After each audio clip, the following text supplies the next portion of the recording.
We do want to take a new look at the terror threat facing the United States. On Tuesday, Defense Secretary and former CIA Director Leon Panetta visited the 9/11 memorial at Ground Zero and said the potential for another devastating terror attack remains very real. Some claim al-Qaeda is all but crippled after 10 years of intensive hunt and kill operations. But since 9/11, we're finding and fighting threats not imagined just a decade ago. And we sat and listened to some of America's most informed minds on the ever-changing threat matrix.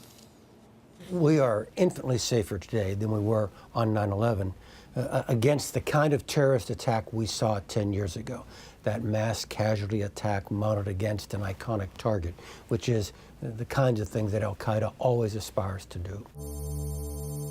Biggest threat to this country right now, what do you think it would be? Biggest threat today probably would be another terrorist attack in today's terms that was targeted specifically at our, what I would call, soft underbelly. It's all connected by the internet.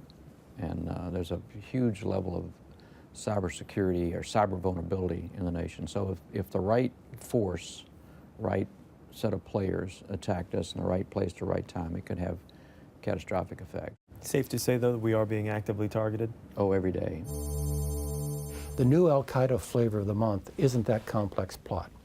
It's simple, self-radicalized individuals, non-complex, maybe a little bit like Mumbai, where you saw an attack with great strategic effect conducted by about a dozen folks with automatic weapons and cell phones. We need to be aware that that's the new kind of threat. The Patriot Act, yes. A necessity or yes. an infringement on people's depends on your liberties. point of view. It could become very political very quickly, but from my point of view, if we are to protect the nation, particularly from something like a suicide bomber from outside coming in, or a lone wolf on the inside, you need those authorities to be able to collect the information, to make an assessment, to be able to prevent. As we move into the second decade after 9/11, the flavor of the threat has changed, as I described earlier. And the data on which we rely to counter that threat is shifting its weight. It's shifting its weight from being largely foreign-based to being more domestic-based. The person in Norway, as an example, it would have been extremely difficult to prevent, but there were telltale signs. There were things. So this is the challenge to the lawmakers and the executive branch. How do you frame the authorities in a way to get the right balance? Probably the greater threat today would be weapons of mass destruction, chemical, biological, particularly biological, if they had access and if they could get it released inside the country. Future al-Qaeda threats, future al-Qaeda attacks against the United States are going to be less complex, less well-organized, less likely to succeed, less lethal even if they do succeed. They're just going to be more numerous, and we have to respond to that.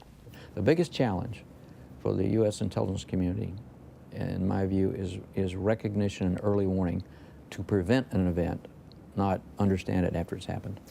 That's the fundamental challenge of any warning equation. People who've written about Pearl Harbor point out that that was fundamentally the issue, getting the hard points and pulling them out of the background noise.